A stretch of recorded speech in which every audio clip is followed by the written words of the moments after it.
Self-sabotage. That's what I just watched. Canada versus Morocco. Self-sabotage. We'll discuss.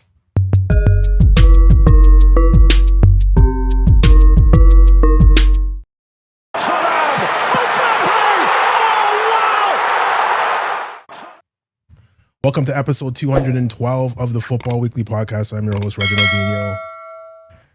Just finished watching Morocco. And don't get me wrong, the scoreline flatters the home team, I would say. The home team, because there was more Moroccans in that stadium than there were Canadians. As a host country, that's embarrassing. And it's not embarrassing on the team's part. It's not embarrassing on the fans' part. It's embarrassing on FIFA's part.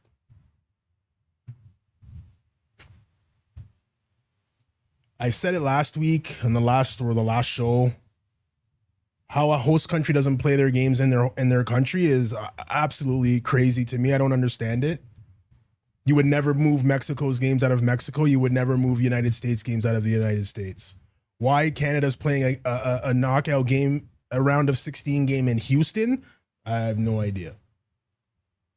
While Toronto's tearing down the seating in the stands and all of that to turn it back into BMO, why can't the game be played there? I promise you, if that game was played in Vancouver or Toronto, we would have scored in that first half.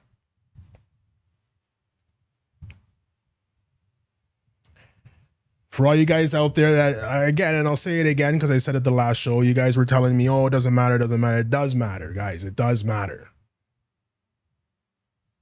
To have the Canadian fans on top of you playing in whatever the heat is out here and not in a nice air-conditioned stadium.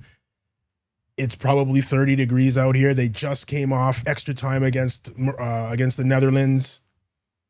They looked gassed in the first half. Gassed.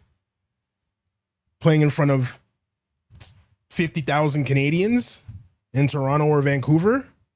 Instead of playing more than half the stadium was Morocco fans. More than half. As far as the play goes in this World Cup, it's been fine. It's been good. It's been exciting. But what's going FIFA, man? I don't know. You have to change this. You have to change this. Next World Cup is, I believe it's Spain, Portugal, and Morocco. They're hosting. Do you think you're not going to see Spain play in Spain? Do you think you're not going to see, well, Morocco's an African team, so maybe they'll screw them. But you think you're going to see Portugal not play in Portugal?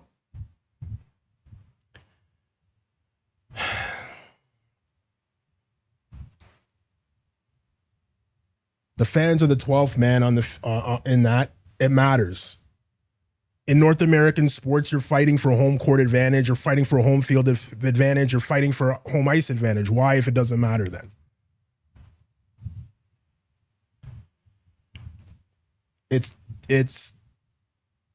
I'm trying to keep my emotions in check, not say things I shouldn't, but it's ridiculous. It's ridiculous. I started off the show, self-sabotage.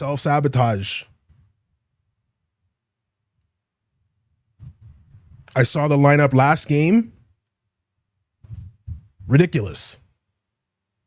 I'm in a football group with some guys that I play soccer with.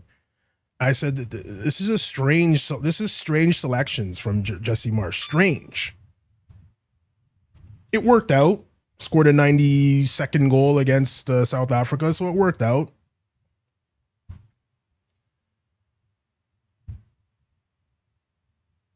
But today, again, I don't know. Ali Ahmed hasn't started in the last two games. You haven't played him at all, and you start him today? And again, we're trotting out Tanny. Again, we're trotting him out. I mentioned again. I mentioned last show. This is not the MLS or League One or wherever you play. You don't have 20 opportunities to get a goal. You're probably going to get one chance. It's got to go in. The chance he had today, great skill, by the way, great skill to get to get the opportunity to put it in the net, but it has to go in. Canada's run marred by injuries. If we had Kone, Marcelo Flores, Alphonso Davies, it might have been different. Bro, probably would have been different. Morocco's a team you could have beat today. Now, the next game after, I'm assuming France will beat Paraguay. France against Canada, well, it might be, it might be a dismantling, but it's expected. But today, I honestly thought, and I was talking to people at work on Thursday, I honestly thought that Canada would beat Morocco today.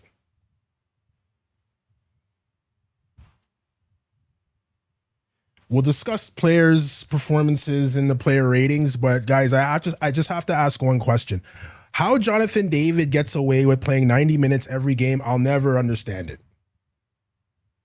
I play soccer in the winter with a bunch of Serie A fans, a lot of Italian guys in there. Lots of Juventus fans. And they ripped this guy. Me being Canadian, oh no, he's Canadian, he's doing blah, blah, blah, he's doing a thing. I see what they're saying now.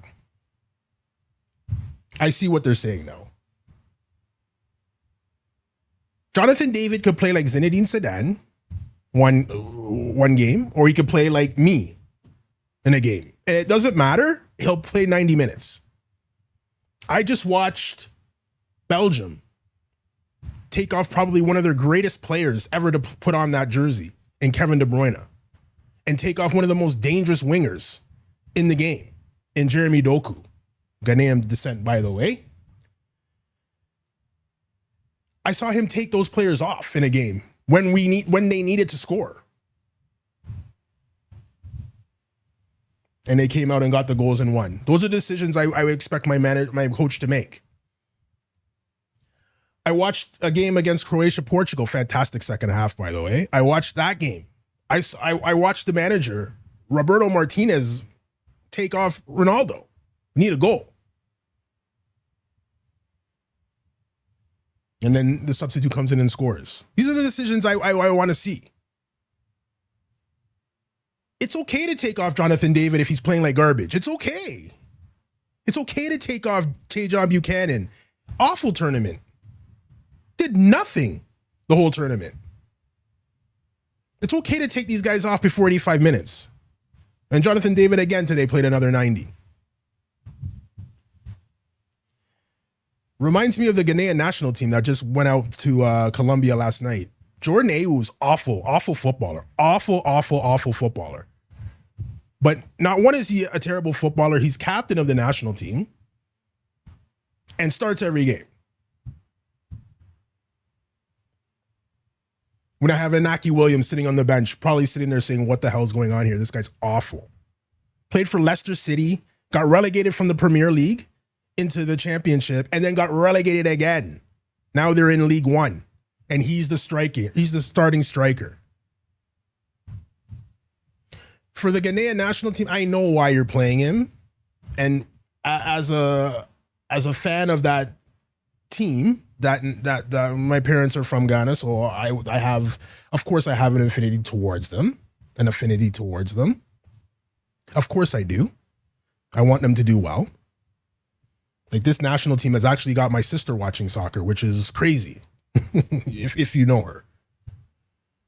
So I know the problem. I know what the issue is, and it's never about the football. It's always about the politics. His father is a Ghanaian footballing legend.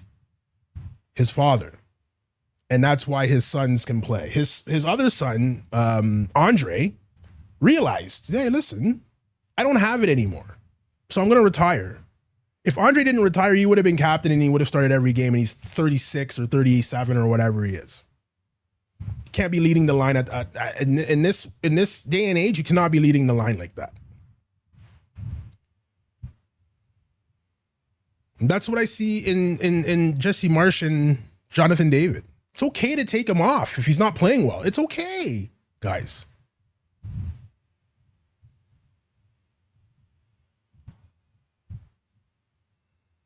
A couple of messages I got in those same soccer groups. People asking, are we done with Alphonso Davies?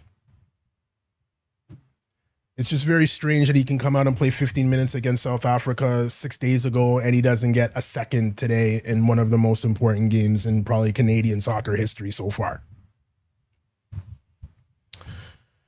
Are we done with Alphonso Davies? I don't think we're at that point yet. But how many games has he honestly played in the last? I don't know. Was he injured in Gold Cup? I don't even remember. But for me, this isn't a Saturday game in whatever league you're playing in. A Saturday game in September or October, November. Oh, don't worry about it. You can miss this game, or maybe you can miss the next game. Don't worry, because there's 40 games left. This isn't that. Alphonso Davies couldn't give you 20 minutes today? No? And there's always rumors flying around. Bayern Munich have an insurance policy out on him, and if he gets hurt during that, Canada has to pay this a crazy amount of money to them. And if that's the reason why we're not playing him, I don't know. We're cooked before we start. This is a national team, guys. You're representing your country. You're worried about Bayern Munich's. You're worried about paying Bayern Munich if he gets injured again. I mean, guys, I don't know. Listen, I'm not being that. It's obviously fresh emotions from just watching the game. The game just finished 20 minutes ago. I mean, it's fresh emotions, but you got to put your best 11 on the field. We always say this, whether it's me, Joe, whoever. You got to play your best 11. And Jesse Marsch did not play his best 11 today. Jaden Nelson came into the game and in 5 minutes played better than Tajon Buchanan, Liam Miller, and Ali Ahmad played. And in 5 minutes, he did that. Always looking to take guys on. Anyways, I don't know, man. Again, it would have been different. Marcelo Flores, Kone, and a healthy Alphonso Davies, I believe. It would have been different. But I don't know how you can get an ineffective Jonathan David on the field and play with a guy like Tanny who's not going to score you a goal. I don't know how you expect to win games like that. Anyways, let's get into the player ratings.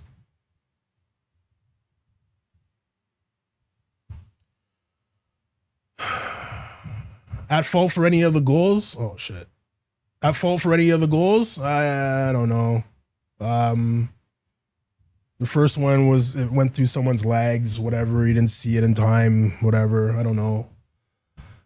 Out of 10, I'll give him a 6.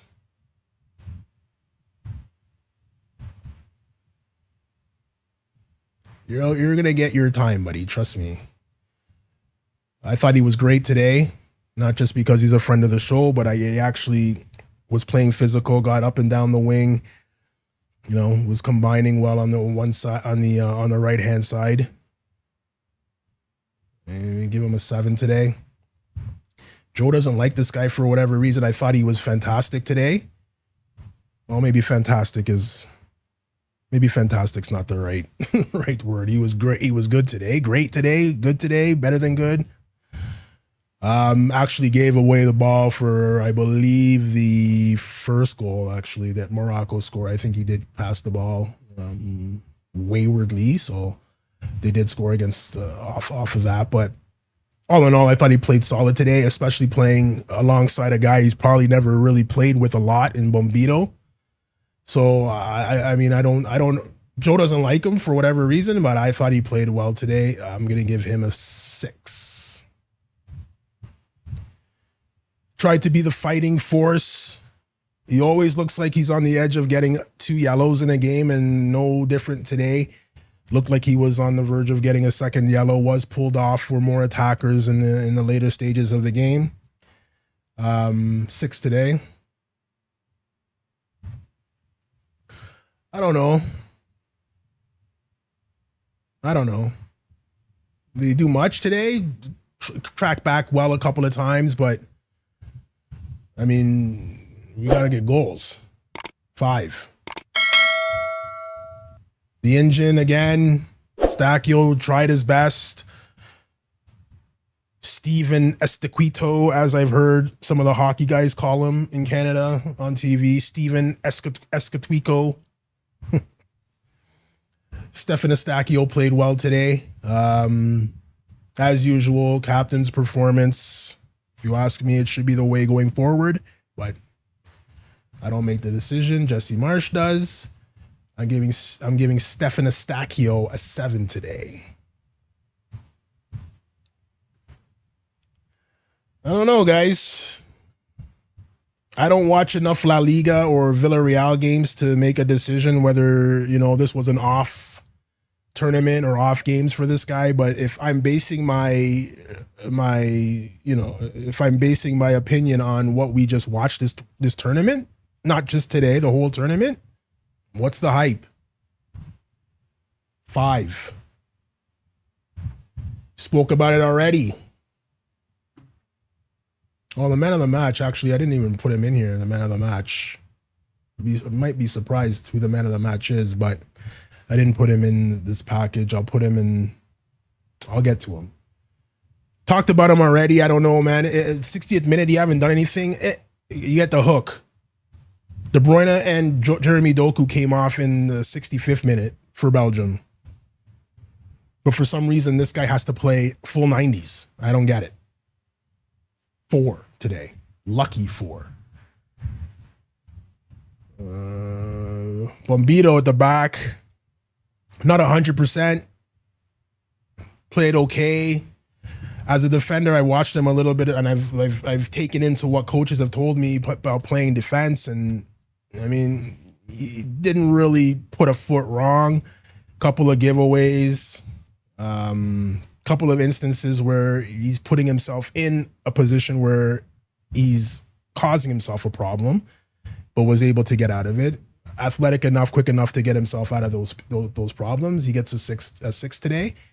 And the man of the match for me, Nico Segur today.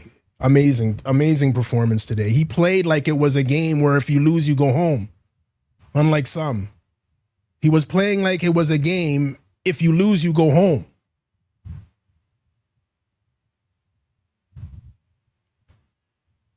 He gets a 7 today, and he's our man of the match, or my man of the match. I don't know, guys. I don't like to shit on people. He's probably 1,000 times better than me, but that doesn't mean we can't criticize. He's shown you throughout the first couple of games in the group stage, he's shown you he can't score. He's shown you that he doesn't link up with the midfielders. He's shown you this. But he starts every game, and I don't get it. And it's the same thing I mentioned to you. It's the same thing that you can say, like I just talked about Jonathan David and Jordan Ayew on Ghana. It's the same with this guy. Starts every game. Why? If I'm Kyle Larin or Promise David, what is going on? Especially if I'm Kyle Larin, what is going on? Unless there's something going on between him and Marsch that we don't know about, I don't know.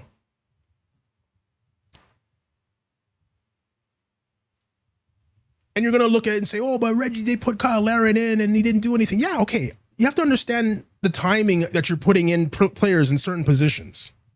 Okay? You're putting in Kyle Larin in a game where Canada has been probably the best team on the field. And you have a Morocco manager who's probably panicking that, oh my God, if we got lucky that it was against the run of play we scored. So what do most put your coaching hat on now? You're leading 1-0 in a game you probably shouldn't be winning. You're probably getting even more gassed from I believe it's altitude. I think they played that game in Mexico against the Netherlands. So altitude and an extra time game. You're probably still gassed. A little bit still gassed. As a coach, what do? You tell your defensive midfielders, hey, don't go up. Stay back. Protect the center backs. And at this point now I'm going to take off my striker and put another striker on. So I already have a team that's defending deeper with more guys, and now I'm going to put a striker on and hope that he can magically do something and score. No. You have to look at the substitutions and the positions and the timing of the game.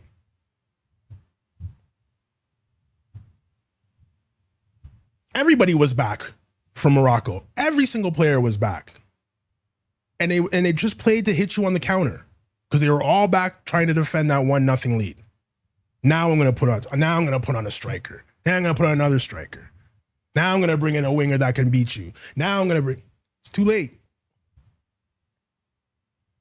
And it's not fair to Kyle Larin to say, oh, well, you put you in, you didn't score. You gave 65 minutes to Tani Oloaseyi. 65 minutes. No rating today. Signed an extension or a contract extension, so he's going to be around for the next World Cup. It's unfortunate because this is not a league game or a league team where you can sit there and say, oh, okay. And well, now in actuality, I believe the training camps for league teams has already started. I think it started last Monday. So the players that didn't make it, their World Cup teams, or the teams that didn't make it, and they've already been training. Arsenal started last Monday. So the season starts in August. No, it can't. Does it? End of August? Oh, yeah, I believe so. End of August, it starts. Less than a month, 5 weeks, the season starts. This isn't one of those things where you can play bad. Okay, we lost. Okay, then don't worry. In 5 weeks, we start again. This is 4 years away to get another opportunity at this. 4 years. That's 4 years older for people as well. So breaking down that timeline, 4 years now, more to go. And don't get me wrong, I'm not deluded. You're probably playing France the next game and you're going to get destroyed. I get it. That's fine. But this is a game that you should have won. So Max Crépeau in 4 years will be 36. So he's probably done as a goalie. Actually, I've just watched Cape Verde's 40-year-old goalie do well, so maybe not. Dane St. Clair, friend of the show, will be 33. Owen Goodman will be 25, so maybe he probably is the guy that takes over and starts for Crépeau. Moise Bombito will be 30. Derek Cornelius will be 32. Alphonso Davies will be 29. Luc de Frugeros will be 24. Alistair Johnston will be 31. Richie Lareau will be 34, sorry. Nico Seagor would be 26. Joe Waterman, he won't be on the team regardless. He'll be 34. Ali Ahmed, 29. Tejan Buchanan, 31. Matthew Chouinier will be 31. Astacio will be 33. Marcelo Flores will be 25. Ismail Kone will be 28. Liam Miller will be 30. Osorio will be 38.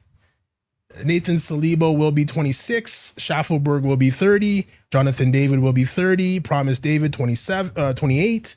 Kyle Larin will be 35. Oluwaseyi will be 30 years old. That's the next World Cup. If we qualify for it, because we qualified for being a host nation. That's how we qualified this year. So we have to go into the qualifications to make it over to the Spain, Portugal, Morocco World Cup.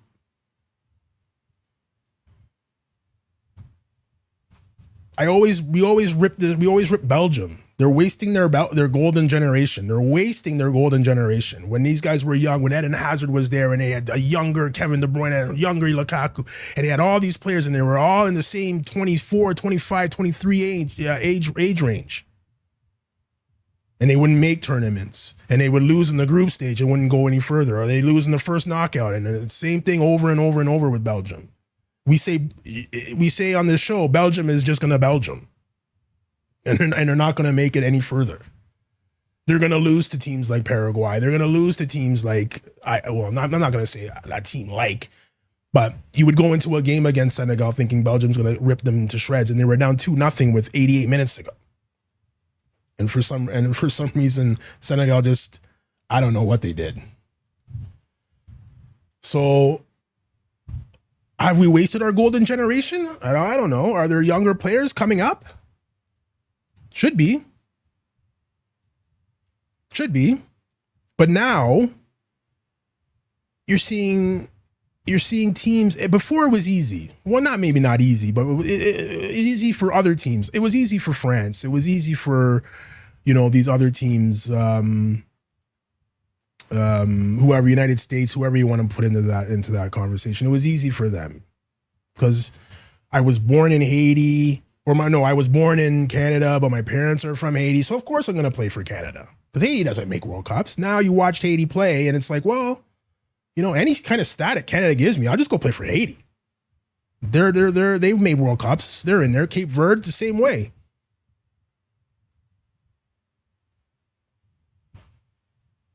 It's not going to be as easy now. Oh, you were born in Canada, come play for Canada. There's been lots of politics around selections and who gets what and who gets who and who gets in and who doesn't. There's lots of politics around that, as there is in every federation. But before, it's like, would you want to play for Haiti or you want to play for Canada? There's not really a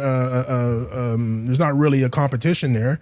We made the Qatar World Cup. We're hosting this World Cup. We have 2 World Cups in a row. We're in it. You want to play for us? Or do you want to take your chances qualifying with Haiti? Haiti as an example, guys. Haiti as an example. But again, Haiti makes the World Cup and has a pretty decent showing. Not decent, but pretty good showing. You would think they would get hammered every game, and they didn't.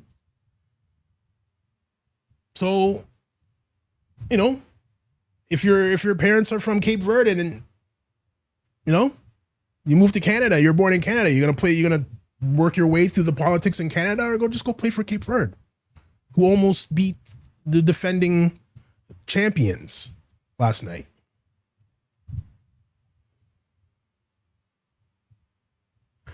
Anyways, I watched Ghana go out yesterday 1-0 to Colombia. I watched Canada go out today 3-0 to Morocco. 3-0 flatters Morocco. It was never a 3-0 game.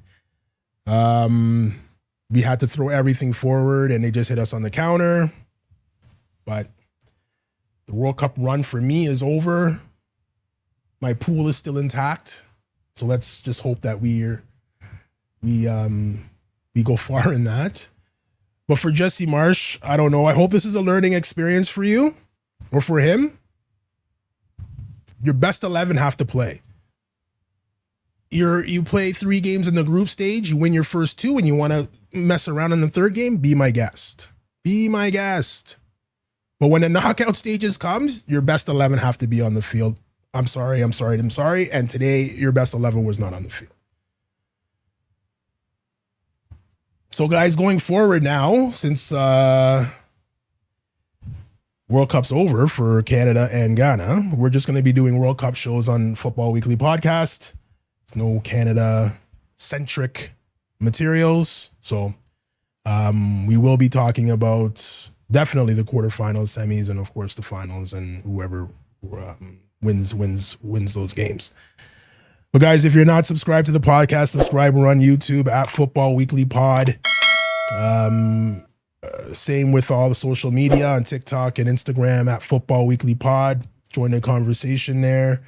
Again, we do we did shows after every Canada game, except for one, and probably end up doing shows probably after the round of 16. We'll do a show to preview the quarters, and then do shows after the quarters to preview the semis, and then semis, finals, and blah, blah, blah. And then, believe it or not, maybe 4 weeks after that, we're back here talking about league play. So, guys, again, if you're not subscribed, at Football Weekly Pod, all one word, football spelled FUTBOL, Weekly Pod, YouTube, Instagram, TikTok. So, guys, France, Paraguay in an hour and 15 minutes. Sit back, relax, and let's get stuck in with that game. So, guys, thanks for watching, and we'll catch you next week probably.